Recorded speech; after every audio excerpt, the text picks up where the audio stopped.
그렇군요. 네. 정말 어떻게 보면 자원봉사라 할 수 있습니다. 네. 오늘 이 자리에 수암초등학교 학부모 코디네이터 학부모님이 함께해 주셨는데요. 네.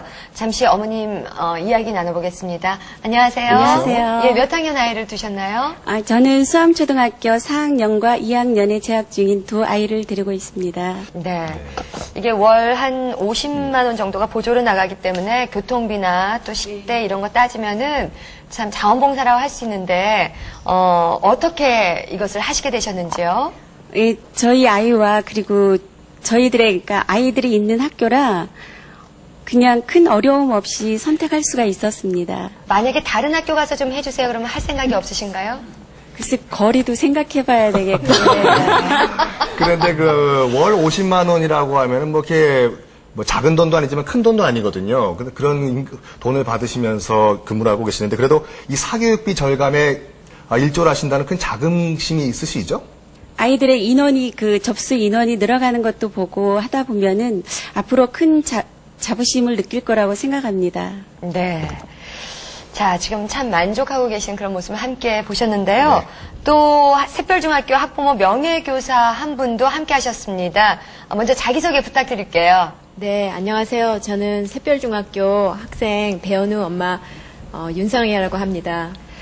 처음에 이 사교육 없는 학교로 지정되었을 때 기분이 어떠셨는지 반가운 마음이셨어요? 아니면 조금 여러 가지가 걱정된다는 생각이 드셨나요? 처음에는 좀 우려 반, 희망 반, 이런 느낌이 들었고요. 그리고, 솔직히 얘기하면, 지금 사교육이라는 그런, 이슈가 너무너무 지금 많이 이슈화되어 있기 때문에 그거를 이제 저희 학교에서 과연 극복을 할 수 있는지, 그런 우려가 더 앞섰습니다. 그렇군요. 네. 사교육 없는 학교가 지금 석 달째 진행이 되고 있는데 어떻게 학부모님께서 직접 보시기에는 만족스럽습니까? 아니면 조금 아직까지 부족한 점이 있을까요? 아무래도 현장에 계시기 때문에 좀 더 저희들보다 자세히 보실 수 있을 것 같아요. 그래서 솔직한 답변을 부탁드릴게요. 네, 지금 상황에서는 아주 만족한다고는 할 수 없겠지만 시장인 만큼 지금 선생님과 저희 교장 선생님 특히 그리고 학부모들과 이렇게 발을 맞춰 잘 진행을 하면 성공 사례가 되지 않을까 생각됩니다. 어떤 걸 좀 보강했으면 하는 마음이 드세요? 현장에 있다 보니까? 일단은 지금 아무래도 지원, 이런 선생님 지원이라든지 이제 그 아이들이 이제 굉장히 이 시간이 촉박하고 할 게 많은데 지금 이런 거를 선별을 해줘야 될 것 같은데 아이들 자신도 그거를 선별하기가 힘들고 학부모들도 그런 선별이 어떤 걸 먼저 해야 될지를 잘 모르는 것 같아요. 그래서 그런 점을 이제 저희 같은 사람이 좀 더 나서서 했으면 하는 마음입니다. 네. 아주 굉장히 좋아진 점은 뭘로 피부로 느끼세요?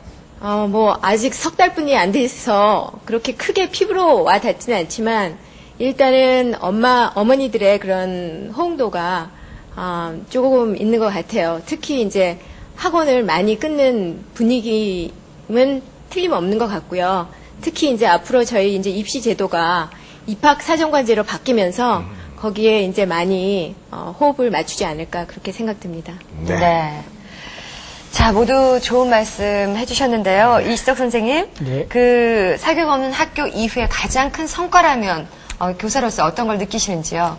저희 지역이 전국에서 경남 다음으로 가장 사교육 열의가 높은 지역인데요. 이 지역에서 전교생 중에서 76%가 76%는 432명이 방과학교를 수강하고 있습니다. 그렇군요. 정말 그 사교육비 절감이 실질적으로 이루어지고 있다는 것이 참 큰 보람인 것 같은데요. 우리 수암초등학교도 이 사교육 없는 학교 운영하면서 방과학교에 참여하는 학생 수가 많이 늘고 있죠? 예. 작년에는 30여 개 프로그램이 있었는데요. 약 400여 명 아이들이 참여를 했었는데 저희가 이번에 10명 이내 소수 정원제 반으로 운영을 하고 다양한 부서로 만들다 보니까 현재 1230여 명의 학생들이 방과학교에서 공부를 하고 있는 실정입니다. 네. 네. 자, 이제 학부모 코디네이터도 우리가 만나봤고 명예교사도 이제 만나봤는데요. 교수님, 그래도 사람이 하는 일이라 우리 애도 좀 보면서 담임 선생님도 자꾸 찾아보면 안 가는 부모들의 자식들은 혹시 조금 덜 점수가 가지 않을까 이런 우려도 부모로서는 사실 들어요. 이런 것들이 이제 좀 심하게 되면 치맛바람으로 이어질 수도 있는데 그런 것들이 어떻게 좀 이렇게 조절이 됐으면 하는 그런 생각이 있으신지요? 글쎄 제가 보기에는 아마 사심을 가지고 일을 하시는 것 같지는 않아요. 우리가 어떤 새로운 일을 시작할 때 항상 긍정적인 면보다 너무 부정적인 면에 제가 너무 부정적이네요. 방전의 경향이 많은데 사실 아까 말씀드린 대로 그 충분한 재정적 지원도 없는데 본인의 자녀 말고도 또 다른 모든 학생들을 사랑과 정성으로 이렇게 돌봐주시는 어머님들의 역할이 아주 기대가 되는데 좀 더 긍정적인 시각으로 바라보는 게 필요하지 않나 싶습니다. 네. 저는 그 옆 학교를 가주는 게 어떤가 그런 생각이 진정한 자원봉사가 아닌가 하는 정말 그 개인적인 학부모로서 한마디입니다. 직접 한번 가보시죠, 그럼. 근데 지금 그 사교육 없는 학교 프로그램이 운영이 되면서요, 일부에서는 이런 우려를 지금 제기하고 있거든요. 간판과 장소만 바뀐 사교육이 아닌가라는 우려가 있는데, 우리 팀장님은 어떻게 생각하십니까? 예, 그런 우려에 대해서 저희도 많이 들었습니다. 근데 기본적으로 저희 사교육 없는 학교에서 그 방과 후 학교보다는 정규 교육 과정을 어떻게 튼튼하게 할 것인가, 그걸 통해서 학부모들이 또 학생이 만족하고 신뢰할 수 있도록 그렇게 하는 게 최우선적이라고 생각합니다.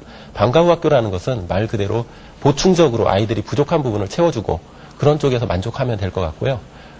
그거보다 먼저 저희들이 생각해야 될 것은 학생들이 어떻게 하면 자기 주도적으로 학습할 수 있는가, 스스로 학습할 수 있는가, 그게 더 중요한 그 포인트가 돼야 된다고 생각합니다. 저희가 많은 얘기들이 있는데, 낚시를 해주는 것보다는 낚시하는 방법을 가르쳐줘라, 이런 얘기를 하지 않습니까?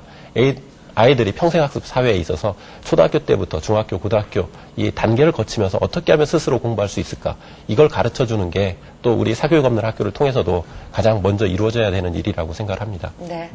이시덕 선생님도 말씀하셨지만 가장 중요한 건 정규 수업인 것 같습니다. 정말 그게 탄탄하다면 아이들이 방과후엔 뛰어놀 수도 있고요. 좀 친구들과 놀 수도 있고 책도 읽을 수 있는 그런 여유가 생기지 않을까 싶고요. 그 부족한 것들은 방과후에서 보충이 되었으면 하는 그런 마음이 듭니다. 사교육 없는 학교 이제 첫 발을 디뎠을 뿐입니다. 우리가 기다리는 마음으로 응원을 해준다면 정말 조속히 빠른 그 열매가 있지 않을까 하는 기대도 가져봅니다. 오늘 함께 자리해주신 교육과학기술부 노경원 사교육대책팀장님, 그리고 새별중학교 이시덕 선생님, 수험초등학교 안소연 선생님께 깊은 감사의 말씀 드립니다. 감사합니다. 고맙습니다. 자, 또 함께 자리해주신 김영산 학부모님과 윤성애 학부모님께도 감사의 말씀 드리겠습니다. 고맙습니다.